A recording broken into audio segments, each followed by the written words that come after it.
balau ta'ala tan balau ta'ala wali mondo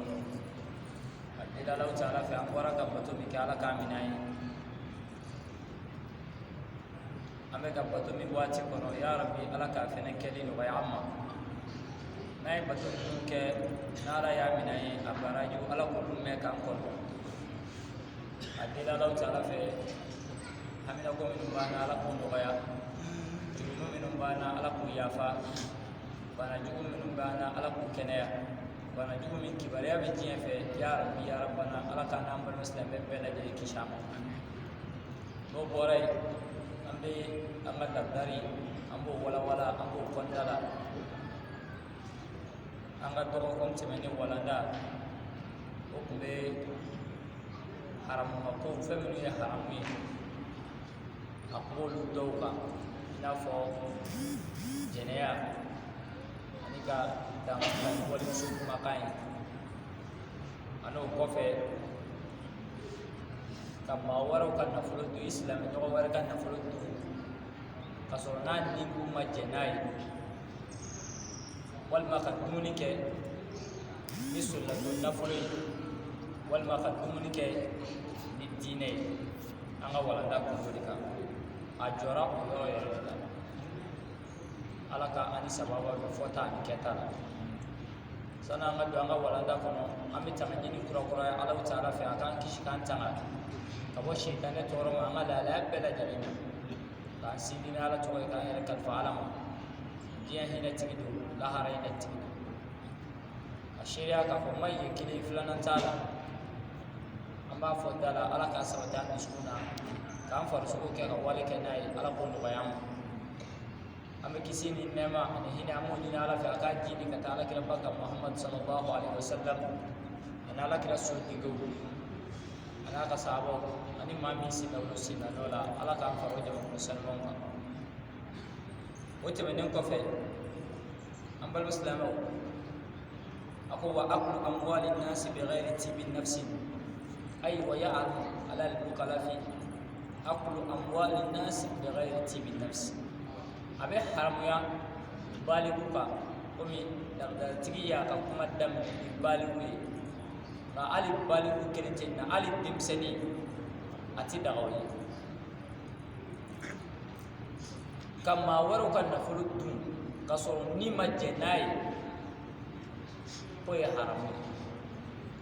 a kɛra baarakɛ sira fɛ o a kɛra jago sira fɛ o a kɛra sira o sira kan nafolo min t'e ta ye maa wɛrɛ ta don a b'a kalama o a t'a kalama o k'a dun k'o kɛra haramu ye ɔ n'a fɔra ko k'a dun a t'i n'a fɔ ko k'a bɛɛ dun da la dɛ la k'a bɔ a tigi ka mara kɔnɔ ka don e ka mara kɔnɔ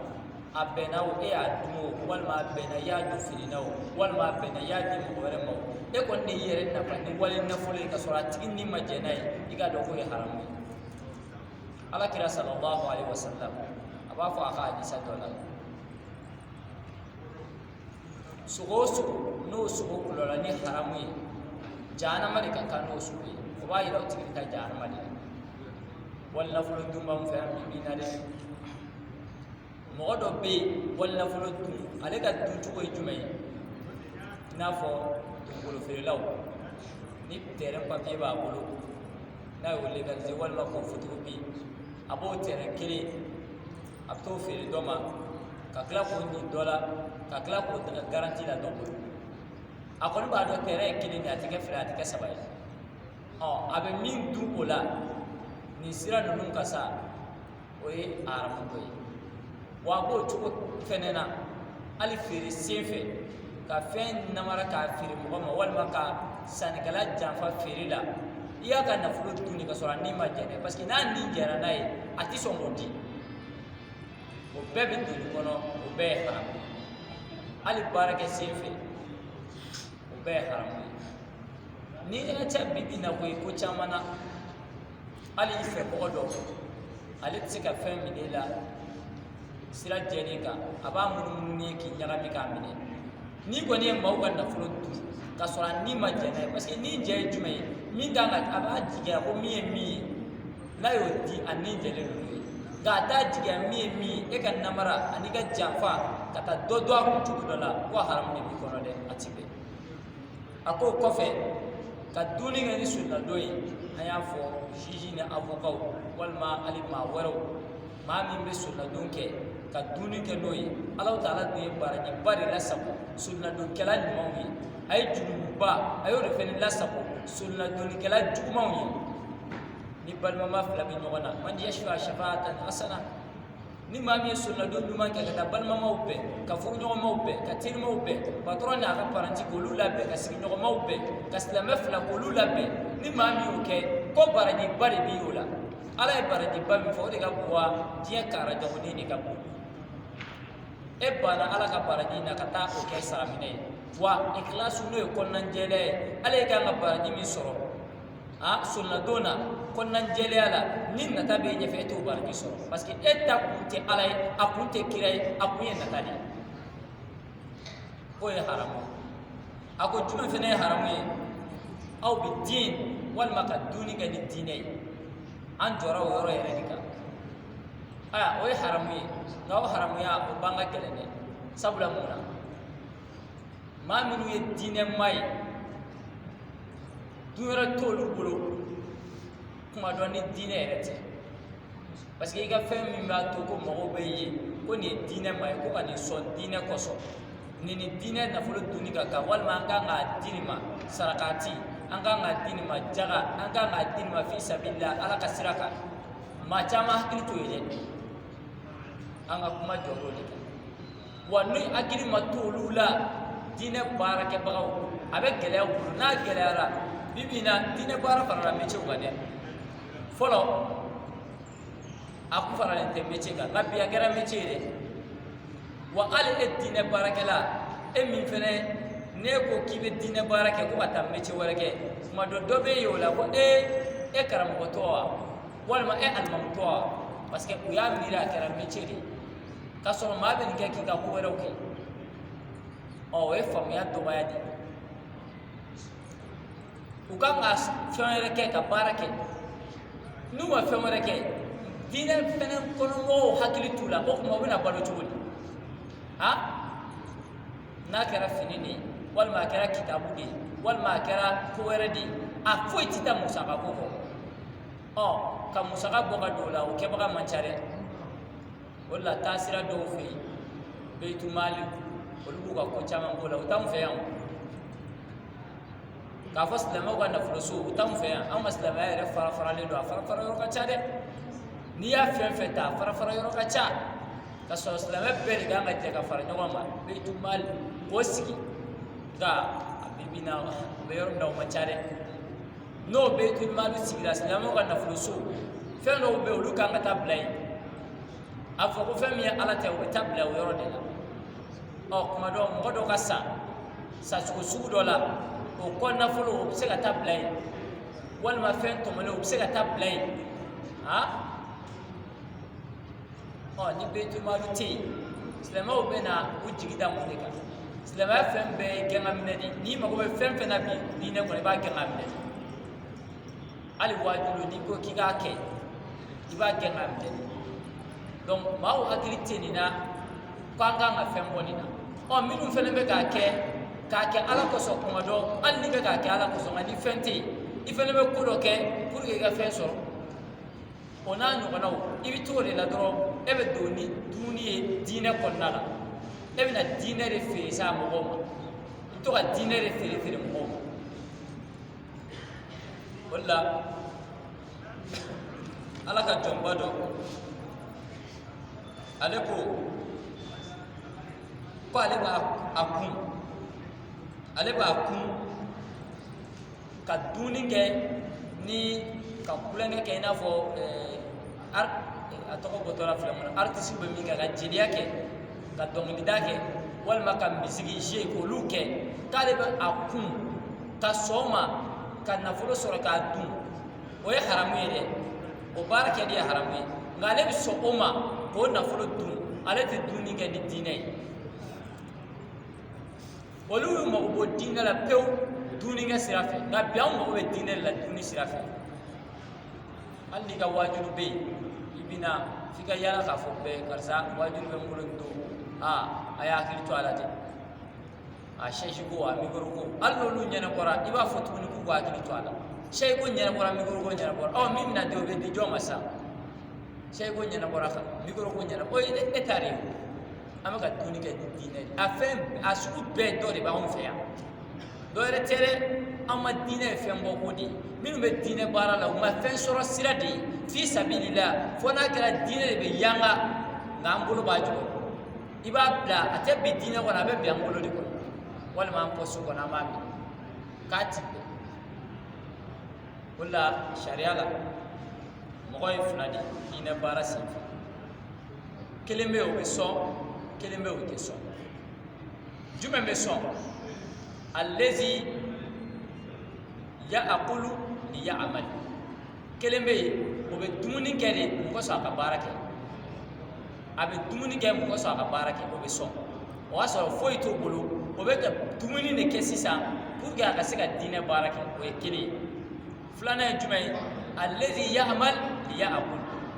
o be bara de ke mo ko so ale ka dumuni ka o te so mi be ka barake mo ko so ka dumuni ke o te so mi be dumuni ke mo ko so ka barake o de be so o wa yira o tigi mago be dine de la ngati ka dine barati fo ka dumuni ke pour que ka dine bara o be so sabula no sona o ngani dine bara nga mimba bara de ke mo ko so ka dumuni ke no dumuni so ba yo te dine bara walla chaman be a amani fola mo be ke nga o se boran fola mo be nga se boran ko shifa ko no bo se ko ke ka fa ko che o se ko ke ona nyogo nawo bon ni fiye min be ali karamo yere la aboga gere kuma do aw de se ka hakil tula ko do boy ka to ga jatimine ni men ni bara na dine bara ni misri walilay ni almami ni wajulu kelay ni mo ko kala nay ha ona nyogo nawo ka hakili tolula ni dugu jara aw be ko be tasukuli aw be ta donyini olu be tami ala nga ke misiri ko na ke obitami usigane ni mami na wo la kana kuma do ni yere ko doma ko a ne ba ke sarala o fo ali ala ko ali qur'an kala ali hadisa kala o ya isigide me duguma ke no te madan sala taike it so mo foyo taw wallahi it so mo foyo enya me sore jole no metri dore be wo sara de klone do ala garien be soina ha Quran ba kono ampulu ba kono tabali ba kono o be fuye ma do de be songa na folo dola ko ke fuye o no na folo ti mi mulo ga baraka ba ta ke sara lake wa ka fo ye sara mi dola te jurumi ko yi ala kila sallallahu alaihi wasallam ko khairu ma istajartum bihi kitab Allah fauna bil ba fami here na sara mi dola o de ala ka kitabu ka sara mina ala ka kitabu mabibina ni go be ni fo karmo ko warko amma an karmo ga duni ga ni dine nga aw dine mo fere ma ngaw sigi u ka mu ma ka se feno ma u to soro la foni takara dine naw ma ta ga fere tu ta ga de o ga ne fa fula di karmo bi doke aw yere fere bi doke aya hakili to o te menen ko fe wala me haramu yi ka dumuni ga ni mo ga na folo yi ayo min fo o armuya geleya o do fene tumay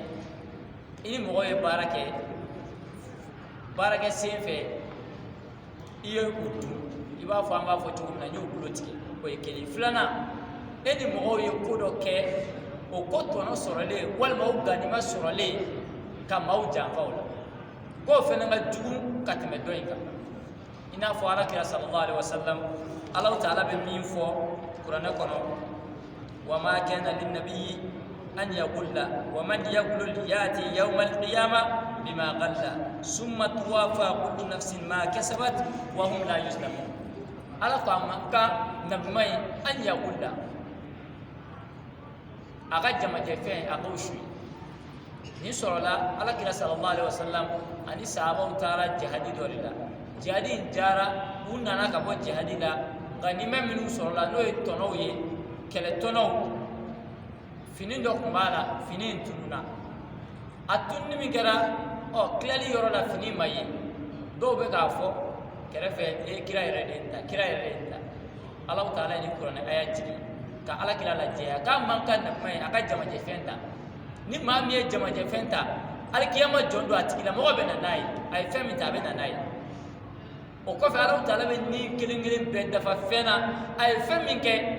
nyumana ni jugumana wa hum la yuslamun Allah taala te dan fe shito ni Qur'an ayat fasal fulabala fula an yaqulla fulana an yughalla amma ka auslama fene aka jama je fen shuye ago galu da wannan mana ala ya fota abe kala an yaqulla we na mamma ngata an yughalla amma ka au fene ga fo na ma yata ala ya ta'ala la beka mai korobe munne no fe bibi na ba so projet minum be bo an fe ya abe je ka projet ko wonte nyogon fe ha ka baaraw damine ɲɔgɔn fɛ ka démarche bɛɛ kɛ ɲɔgɔn fɛ mais ni projet sɔrɔla dɔrɔn janfa bɛ na projet sɔrɔlen kɔ janfa min bɛ kɛ o tigilamɔgɔ o fɛnɛ bɛ don maaw ka nafolo dunni na haramu na n'i y'a sɔrɔ kuma in bɛ ka faamu a taara baara kɛ o bɛ yen mais ni a ma taa baara kɛ mais a kɔni ko k'aw bɛ se ka nin baara kɛ o sara aw ka bɛnkan o sara min dira aw ma mɔgɔ sɔrɔ ka baara kɛ ni maa min ye dɔ b'o la ko jamajɛ fɛn de b'i kɔnɔ wa maa caman de bɛ yen u bɛ nin n'a ɲɔgɔnnaw de kɛ o la i b'a ye a dɔw bɛ yen a nafolo ala b'a barika baw bolo n'u y'a sɔrɔ ala b'u lajarabi ni den jugu walima muso jugu walima kasara jugu o n'a ɲɔgɔnnaw parce que jamajɛ fɛn dɔ de b'ale bolo nka a miiri la ko jamajɛ fɛn tɛ misaliya la a ye a labɛn an bɛ nin baara kɛ a bɛ se ka kɛ sojɔ ye a bɛ se ka kɛ gidɔrɔn dilan projet kɔni fɛn fɛn bɛ don projet kɔnɔ aw bɛnn'a kan an bɛ taa fɔ miliyɔn tan e ni minnu bɛnn'o kan aw taara a y'a ka dossier don tali kɛra aw ka dossier bɔra e wulila e min ye patron ye bon an bɛ na ni marché di aw ma miliyɔn tan de ni marché dira aw minnu jɛra ka ku monter ɲɔgɔn fɛ aw bɛɛ de ta don k'aw mɔna kan min kan jɛgɛ ka kilo kan e k'a fɔ ko a cɛ ni miliyɔn tan ni ne taara ni nin ne tɛna bɛrɛ sɔrɔ na dɛ k'i ka mɔgɔw bila ka taa maa wɛrɛw ta baara tɛ ka sɔrɔ wari t'i bolo la ka taa olu négocier a k'a kɛ hali miliyɔn 6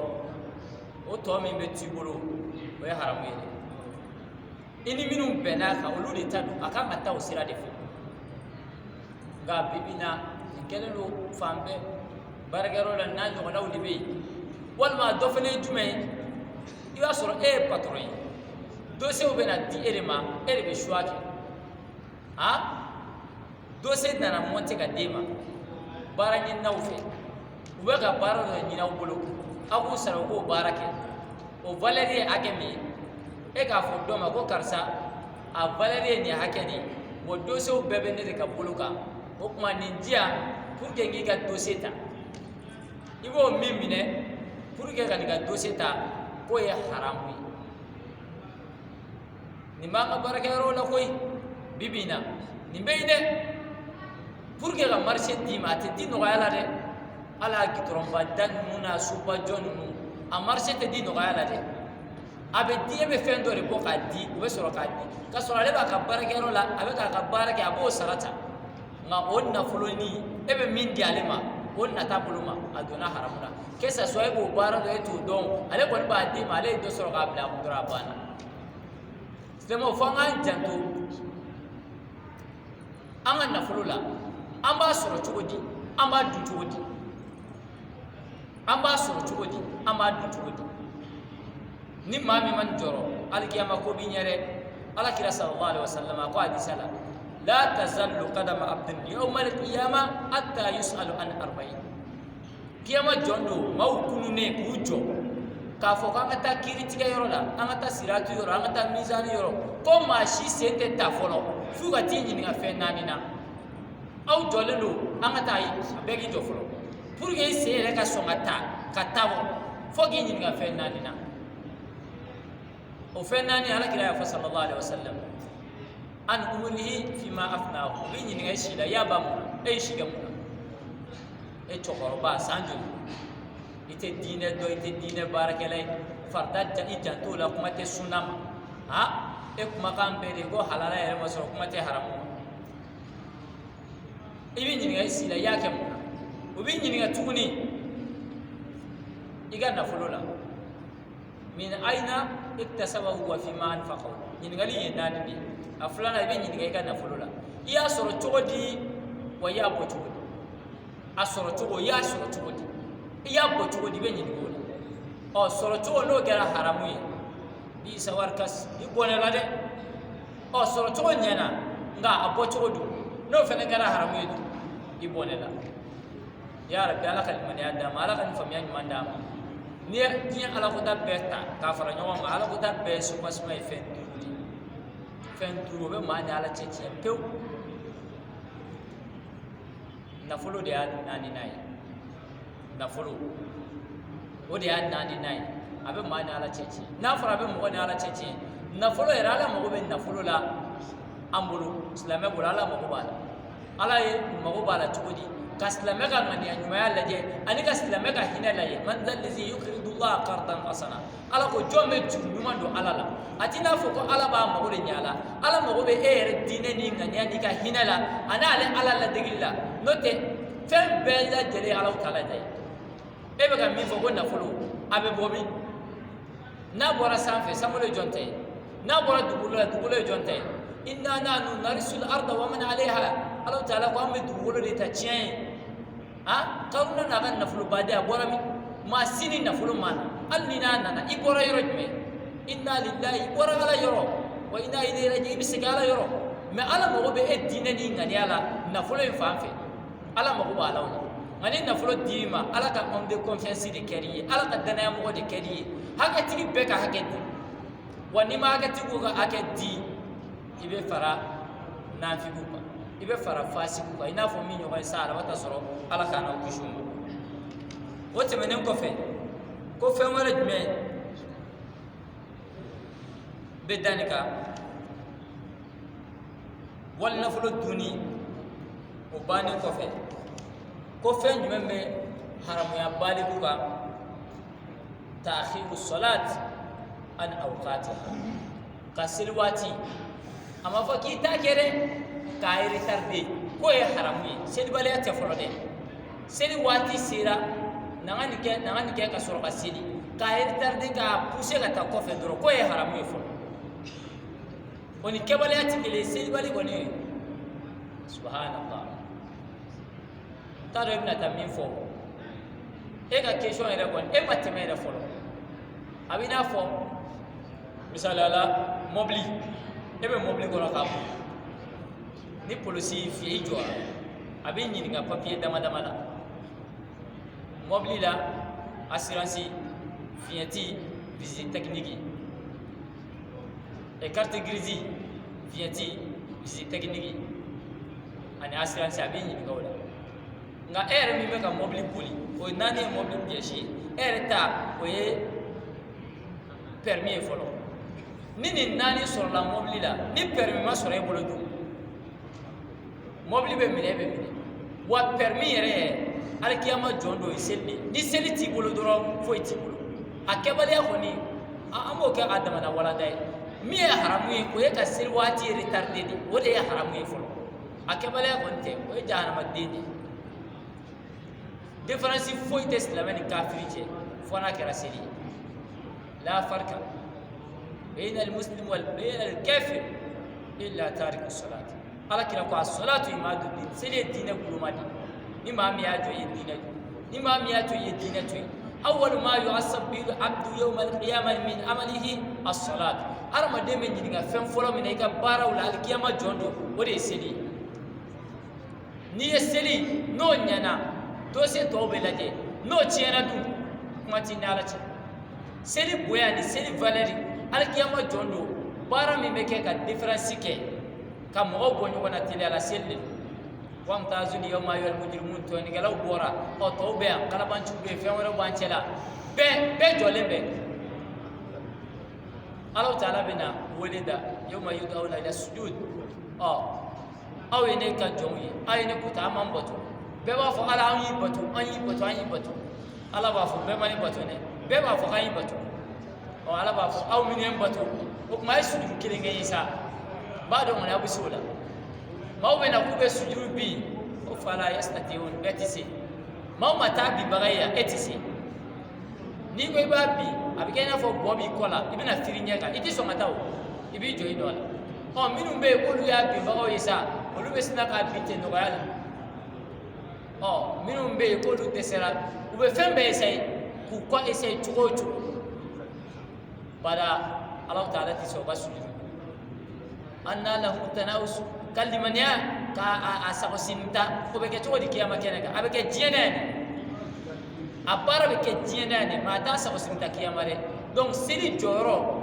o gabbo Allah taala yoro kiyama jondo abena wole malike ka bondo na al misiri o ko siri kuma ko wati retardé ko re haramu o tibe sabla muna Allah taala ye siri wati re folo de foanye kango koloshi afizu ala salawat wa salatu usta wa qumu lillahi qanitin Allah ko ye siri wati koloshi aga chamache siri koloshi أو أقول كوجوكا كم بتوقع على وتعالى إن الصلاة كانت على المؤمنين كتابا موقوتا سيدي واتي لفني أبيك أواتي لنا ورلا سيدي واتي هو كل شيء بلوما كابي واتي بيا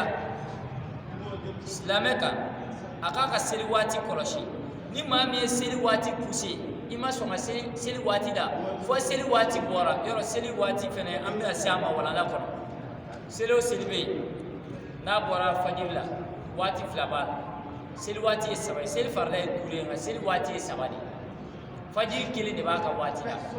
abana o kofe seli fana a wati kengere nimbe a wati toro limbe lanzara wati kengere nimbe a wati toro limbe ma seli fana ni lanzara olu be je wati kilina wati bina seli fana be ke jurusara lanzara be ke jurusara o wati seli fana fana be ke jurusara seli fana lanzara be je wati kilina wallahi na fara ko jamu feminu be fara nyoma seli wati ula seli fana lanzara wal ma fitri tsafu donc seli wati o sabari seli fana lanzara be fara nyoma wati labana abo chola fitri o wati ko safu wati fitri ga tele a wati kerengere ne ga wakati torole oni safu wakati torole fana meta ban wati kilina donc sel wati ni sabani fajiri kilima da mana wati la sel fana lanzara bi je wati kilina labana fitrin safu bi je wati kilina alabana ni be ga sel wati la iba ngani amena di alama sel di alama gas ni sel wati bora ni bina sel ibe juru sara de ngani juru sara ibo de ngani al diga soro o nganyali o ti wajibi o ti farde nga min chekay iba nganyani mina juru sara misala sa fitri jigina no asore ma sili fana sili wal mal lanzara nebno sili sisa iba ngania ko mina ni wati juru de sara ay ala kani sababa abo chogola fitri ni safu no fene e bolu dola kele sili fajir wati sira no fajir wati no sira ne bena fitiri seli be safo seli ita fo mena nga fitiri seli mena nga safo seli iba fo ko mena juru sara ni seli wati bora doro ya kele juru sara o seli wati du fena ga ja fajiri le wati ga su wala fajiri wati o be wole ga cheya ngo so suno ko ka fega mo ola ani fendo be faras fajiri seli wole ka o te seli wole wati toula